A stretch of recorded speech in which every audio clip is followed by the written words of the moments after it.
PM says the United States under President Donald Trump is acting more like an economic foe than an ally, and that many of Canada's former strengths, which are based on close ties to the U.S., have become weaknesses. Locked in a trade fight with Donald Trump, you may have heard that the Carney government is reconsidering its multi-billion-dollar purchase of American F-35 fighter jets.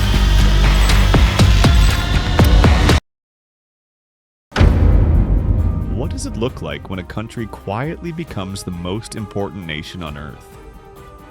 Not through military force, not through political threats, but through trust, investment, and the simple act of showing up when everyone else is pulling back. Welcome to Global Sketch, the channel that breaks down the world's biggest shifts with data and clarity. If you want to understand how global power actually moves, subscribe right now, because today we are talking about Canada, and the numbers behind its rise are genuinely staggering. Let's start with a data point that almost nobody is talking about. Canada currently attracts foreign direct investment at twice the rate of the United States when adjusted for population size. Read that again. Twice the rate. And this is not a one-month anomaly or a statistical blip.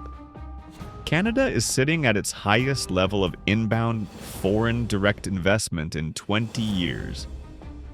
In a global environment defined by uncertainty, rising protectionism, and economic volatility, international capital is flowing toward Canada at a historic pace. That is not a political talking point. That is a market signal. And markets do not lie. The most recent example of this came from a landmark deal with AirAsia, the Malaysian aviation giant, which announced a commitment to purchase 150 Airbus A220 aircraft, with an additional 300 aircraft in the broader agreement. These planes are built in Mirabel, Quebec. This single deal is expected to generate thousands of manufacturing jobs in Canada, and represents a vote of confidence from Southeast Asia's most commercially aggressive airline. The message is unmistakable.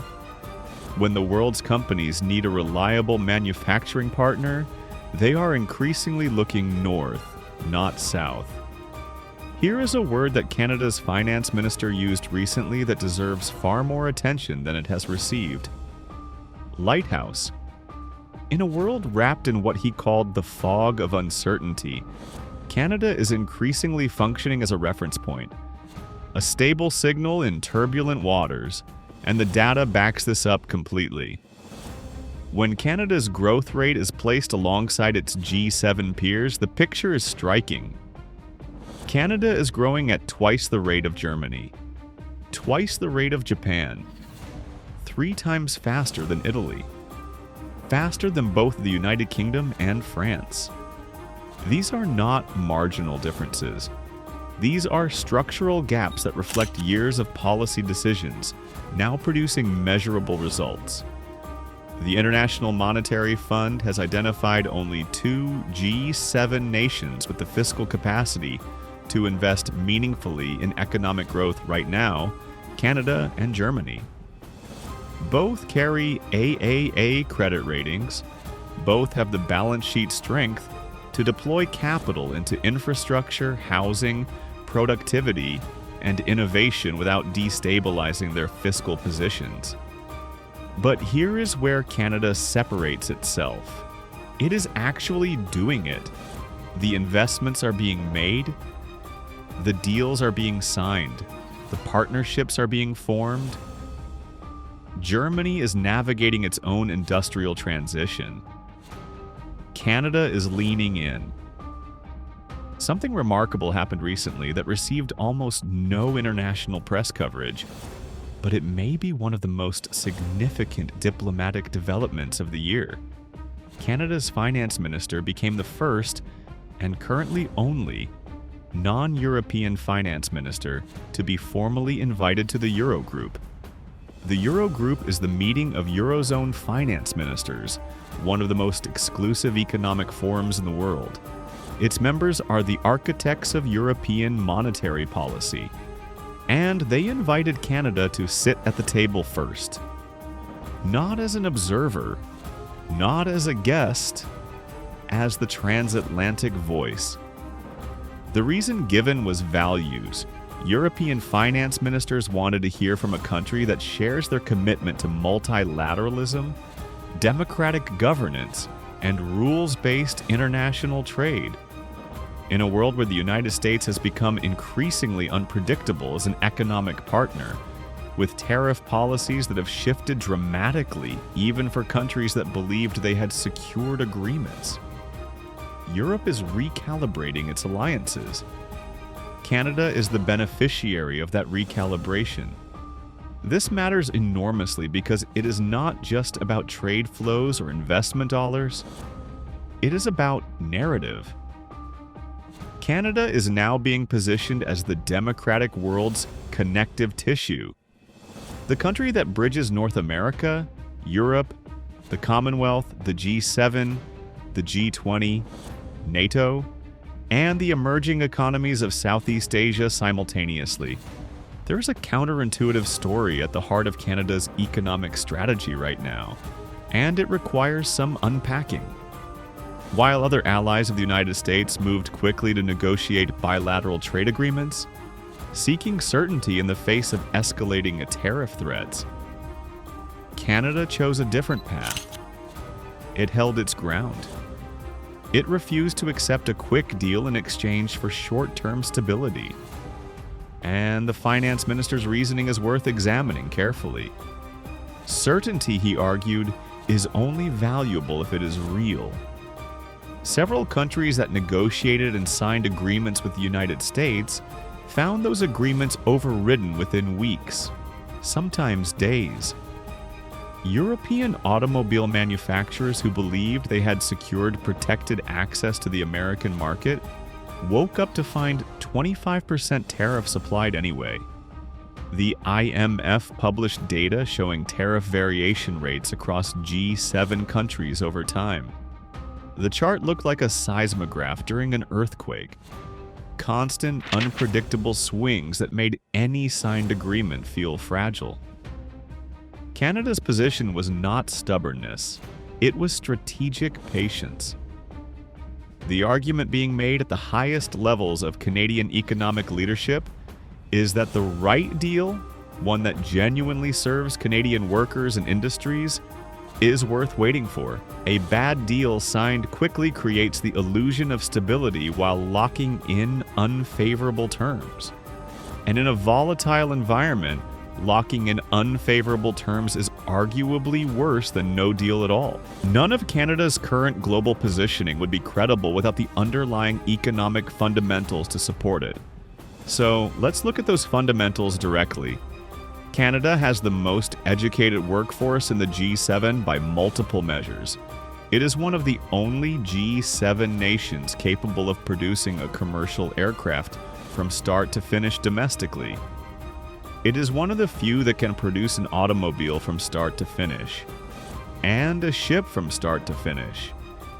That level of complete domestic manufacturing capability is rare. When you add Canada's position in critical minerals, the raw materials that power the 21st century economy, the picture becomes even more significant. Critical minerals are to the 21st century what oil was to the 20th.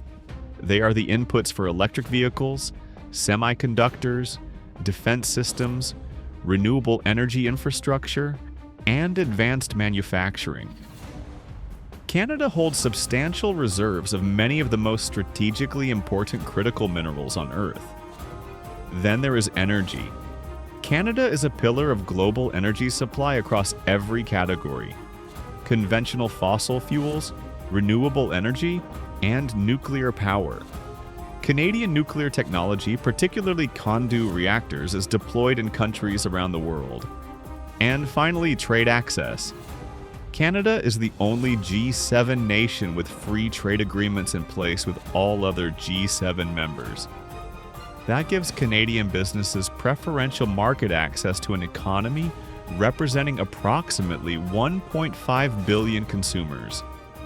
No other country in the G7 can say that. The recent European Political Community Forum in Yerevan, Armenia, was not a headline event in most international media. But what happened there deserves serious attention. Prime Minister Carney used the forum as a platform to deliver a clear message to the global community. Canada is open for business, reliable as a partner, and prepared to lead. The AirAsia deal was announced in this context, signaling that Canada's diplomatic engagement in Asia has been quietly building for months. Canada's presence at ASEAN-related forums, its engagement with Malaysian leadership, and its sustained relationship with Asian economies is now producing tangible commercial outcomes. At the same forum, Canada announced an additional $270 million in support for Ukraine, bringing its total commitment to $26 billion. In a moment where some Western nations are quietly recalibrating their Ukraine commitments, Canada doubled down. The message being sent is layered. Canada is not just an economic partner, it is a principled one. It will invest at home and stand with democracies abroad simultaneously.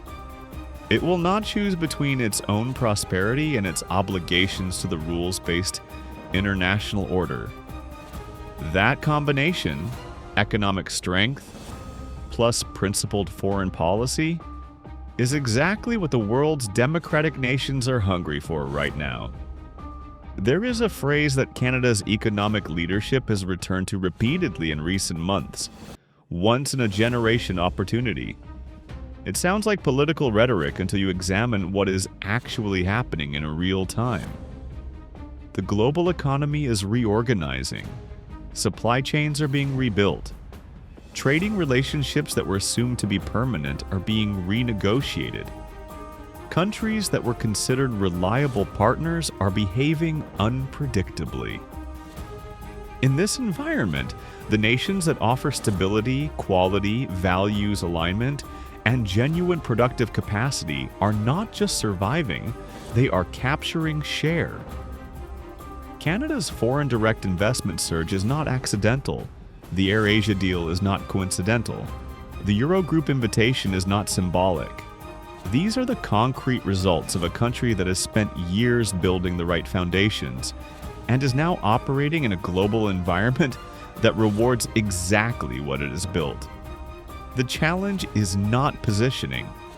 Canada is already positioned. The challenge is execution. Converting diplomatic momentum into sustained economic growth, job creation, housing affordability, and productivity gains that reach ordinary Canadians. The finance minister acknowledged this directly. Growth that does not reach kitchen tables, housing costs, grocery prices, energy bills, is growth that does not count. The opportunity is real. The question is whether it gets delivered. Here at Global Sketch, we cover global power shifts, not national cheerleading. So let's be clear about what Canada's rise actually means at the systemic level. The world is in the process of building a new architecture of trust.